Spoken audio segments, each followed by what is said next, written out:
I had been driving for hours through the desolate countryside, the darkness outside my windshield swallowing everything in its path. The only sound was the rhythmic hum of my engine, which had become my only companion on this lonely stretch of road. I was low on gas, and the nearest town was still miles away, so when I saw the flickering neon sign of a gas station up ahead, relief washed over me. The station appeared deserted as I pulled up to the pumps, and a shiver ran down my spine. The dim, flickering fluorescent lights gave the place an eerie ambiance. The night seemed to press in on all sides, making the isolation almost suffocating. I hesitated for a moment, debating whether I should continue on to the next town, but the low fuel warning on my dashboard left me with no choice. I had to stop and fill up. I stepped out of the car and could hear nothing but the wind howling through the barren trees. A chill ran down my spine as I reached for the gas pump. The creaking of the old, rusted metal sounded like a whispering ghost. I took a deep breath, trying to shake off the feeling of unease, and focused on the task at hand. As I pumped gas into my car, the flickering lights cast eerie shadows across the abandoned station. The building itself looked like it hadn't been used in years, with cracked windows and graffiti-covered walls. A sense of foreboding lingered in the air, like a warning from the universe that I should have heeded. Just when I thought I was being paranoid, I heard a faint, haunting melody. It was the tinkling of a music box, drifting towards me on the wind. My heart pounded in my chest as I followed the sound. It led me to a cracked window of the gas station's convenience store. I peered inside, and my blood ran cold.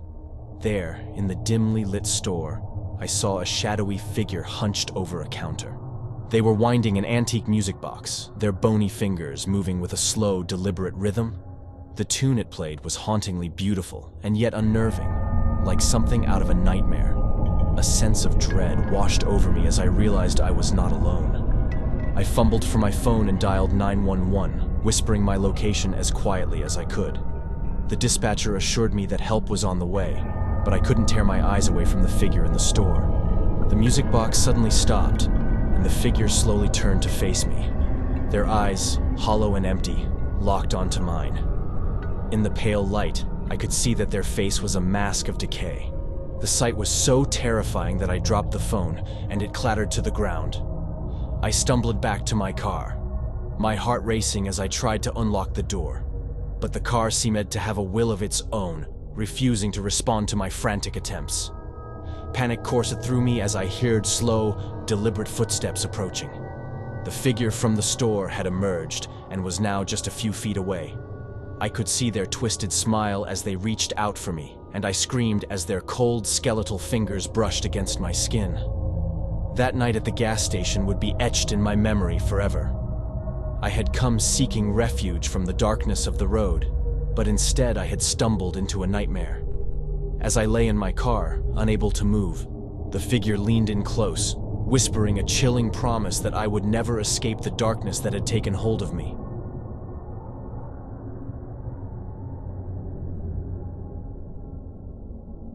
I had been driving for hours on a desolate highway, my only companions the endless road and the haunting whisper of the wind. The darkness had settled in, and the miles stretched on. My fuel gauge needle flirted dangerously with the E, and panic gnawed at my insides. The next gas station was still miles away, but my car wouldn't make it that far. Just when despair was about to consume me, the dim glow of a neon sign appeared in the distance. "Gas and go," it read, offering a glimmer of hope. As I pulled into the station, the flickering fluorescent lights buzzed overhead, casting eerie shadows that seemed to dance with malice. A chill ran down my spine as I surveyed the desolation. The night pressed in on me from all sides, making the isolation nearly suffocating. I stepped out of my car, clutching my keys like a lifeline. The only sounds were the distant howls of the wind and my own unsteady breathing. The gas station's convenience store seemed ancient, with cracked windows and peeling paint. It looked like it hadn't seen a customer in years.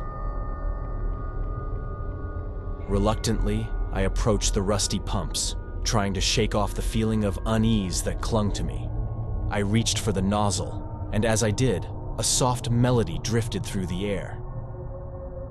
It was the tune of an old music box, sweet and haunting, carried on the wind. The source of the music was a dilapidated ice cream truck parked at the side of the station. Its faded, peeling paint was adorned with images of grinning children, but there was nothing joyful about the scene. The music box sat on the dashboard, its tiny ballerina spinning in eerie harmony. A deep unease washed over me as I approached the ice cream truck. The music continued to play, even though there was no one in sight.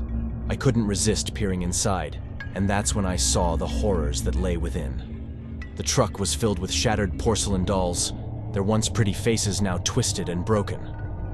They were arranged in macabre poses, as if caught in the throes of some sinister dance. A cold sweat broke out on my forehead as I stumbled back from the nightmarish sight. Suddenly, the music box stopped playing, and the world fell into an oppressive silence. I felt eyes on me, and when I turned, my blood turned to ice. A figure emerged from the shadows, a tall, gaunt man wearing a tattered clown costume. His face was smeared with garish makeup, and his eyes gleamed with madness. He beckoned me with a gloved hand, his voice a raspy whisper. "Care to join the dance?" Terror gripped me as I fumbled for my car keys, desperately trying to escape the nightmarish scene. The engine roared to life, and I sped away from the gas station, leaving the haunting melody and the sinister clown behind. As I put miles between myself and that accursed place, I couldn't help but wonder what kind of twisted horrors lurked at that forsaken gas station. It was a nightmarish pit stop on a desolate highway, where the darkness held more than just shadows, and where the music of the damned played on into eternity.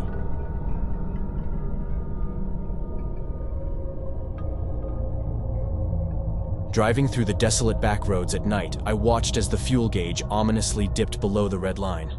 My fingers tightened around the steering wheel as I desperately scanned the horizon for any sign of civilization.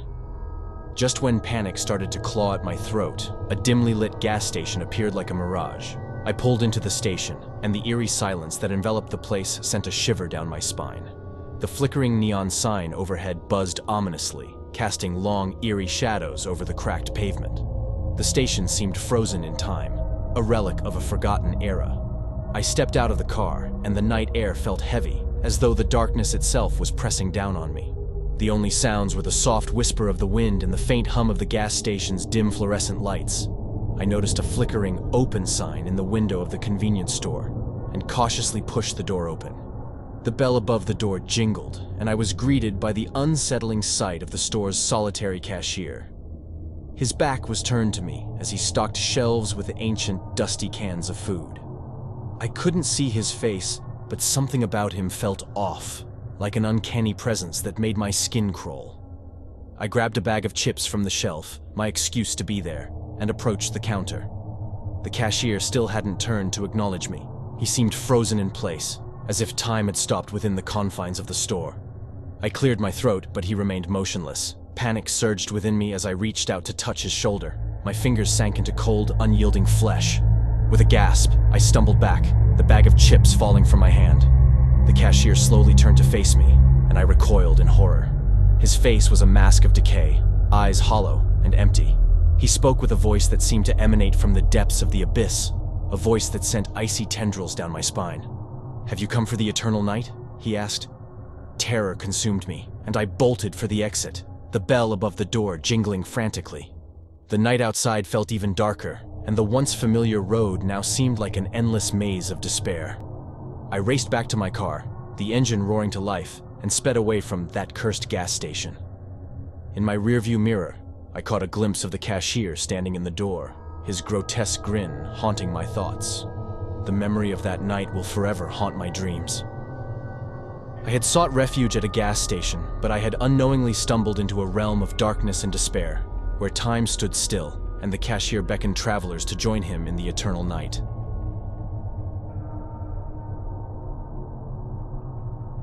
If you enjoyed the video, please make sure to smash that like button and subscribe for more scary horror stories. See you on the flip side.